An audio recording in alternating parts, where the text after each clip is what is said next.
Welcome to కైటివ్ media. చివరకు suspense కు తెరపడింది. గత కొన్ని రోజులుగా వార్తల్లో హాట్ టాపిక్ గా మారిన మాజీ మంత్రి జీవన్ రెడ్డి కాంగ్రెస్ పార్టీకి గుడ్ బై చెప్పారు. 4 దశాబ్దాలకు పైగా కొనసాగిన కాంగ్రెస్ తో బంధాన్ని తెంచుకొని ఇకపై తాను తాడోపేడో తేల్చుకుంటా అన్నట్టుగా స్పష్టమైన సంకేతాలు ఇచ్చారు. ఈ రాజీనామా ఉమ్మడి నిజామాబాద్, కరీంనగర్ జిల్లాలో రాజకీయ సమీకరణాలను పూర్తిగా మార్చే అవకాశం ఉందని విశ్లేషకులు చెబుతున్నారు. ముఖ్యంగా సీఎం రేవంత్ రెడ్డిపై జీవన్ రెడ్డి చేసిన తీవ్ర వ్యాఖ్యలు ఇప్పుడు రాజకీయ వర్గాల్లో పెద్ద చర్చగా మారాయి. జీవన్ రెడ్డి పార్టీ వేయడానికి ప్రధాన కారణం తనకు పార్టీలో గౌరవం, ప్రాధాన్యత తగ్గిపోయిందనే భావన. తన లాంటి సీనియర్ నేతను పక్కన పెట్టి బీఆర్ఎస్ నుంచి వచ్చిన ఎమ్మెల్యే సంజయ్ కుమార్ కు ప్రాధాన్యం ఇవ్వడం తట్టుకోలేకపోయారని ఆయన వర్గం అంటుంది. ఇంతకాలం మౌనంగా ఉన్న జీవన్ రెడ్డి ఒక్కసారిగా తీవ్రంగా స్పందించడం కాంగ్రెస్ లో షాక్ గా మారింది. రాజీనామా ప్రకటన సందర్భంగా జీవన్ రెడ్డి మాటలు రాజకీయ వేడిని మరింత పెంచాయి. సీఎం రేవంత్ రెడ్డి వ్యవహార శైలిపై తీవ్ర విమర్శలు చేస్తూ ఆయన నిర్ణయాలను ప్రశ్నించారు. పోచారం శ్రీనివాస్ రెడ్డికి సలహాదారు పదవి ఎలా ఇచ్చారు? వేం నరేందర్ రెడ్డికి సలహాదారు పదవి, రాజ్యసభ సీటు ఎందుకు ఇచ్చారు? వాళ్ళు కాంగ్రెస్ కు చేసిన సేవ ఏంటి అని నేరుగా నిలదీశారు. అంతేకాదు, రేవంత్ చేసిన తొక్కుకుంటూ పోతా అనే వ్యాఖ్యను గుర్తు చేస్తూ ఎంతమందిని తొక్కుకుంటూ పోతావు అని సూటిగా ప్రశ్నించడం రాజకీయంగా సంచలనంగా మారింది. జీవన్ రెడ్డి రాజీనామా ప్రభావం చిన్నది కాదు. ఆయనకు క్లీన్ ఇమేజ్, సీనియర్ నాయకుడిగా మంచి పేరు ఉంది.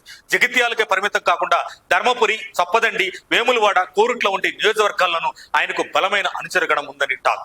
అలాగే ఆయన 4 జిల్లాల గ్రాడ్యుయేట్ ఎమ్మెల్సీగా పనిచేసిన అనుభవం కూడా ఉంది. అందుకే ఈ నిర్ణయం కాంగ్రెస్ కు కొంత నష్టాన్ని తెచ్చిపెట్టొచ్చని అంచనాలు వినిపిస్తున్నాయి.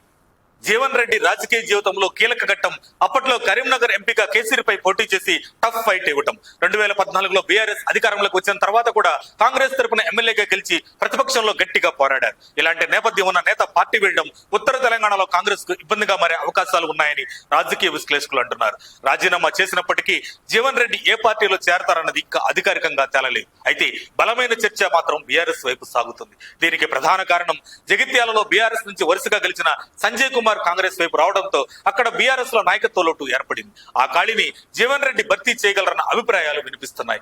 బీజేపీ నుంచి కూడా ఆఫర్లు ఉన్నాయని టాక్ ఉన్నా సిద్ధాంతపరంగా ఆయన ఆ దిశగా వెళ్లకపోవచ్చని పలువురు భావిస్తున్నారు. జీవన్ రెడ్డి వ్యాఖ్యలు చూస్తే ఆయన రాజకీయ పోరాటం ఇప్పుడు రేవంత్ రెడ్డిని టార్గెట్ చేసుకునేలా కనిపిస్తుంది. ఇన్నాళ్లు డైరెక్ట్ గా విమర్శలు చేసిన జీవన్ రెడ్డి ఇప్పుడు ఓపెన్ గా బయటకు రావడం అంటే ఇది కేవలం పార్టీ మార్పు కాదు, పూర్తి రాజకీయ యుద్ధానికి మొదటి అడుగు అన్నట్లుగా రాజకీయ వర్గాలు చెబుతున్నాయి. మొత్తానికి జీవన్ రెడ్డి రాజీనామాతో కాంగ్రెస్ లో ఒక కీలక అధ్యాయం ముగిసింది. కానీ తెలంగాణ రాజకీయాల్లో మరో కొత్త కథ మొదలయ్యింది. ఇప్పుడు ఆయన ఎటు వెళ్తారు? స్వతంత్రంగా ఉంటారా, లేదా బీఆర్ఎస్ లో చేరి కాంగ్రెస్ కు బిగ్ షాక్ ఇస్తారా? ఏది ఏమైనా ఉత్తర తెలంగాణలో రాజకీయ వేడి మాత్రం మరింత పెరిగే అవకాశం స్పష్టంగా కనిపిస్తుంది.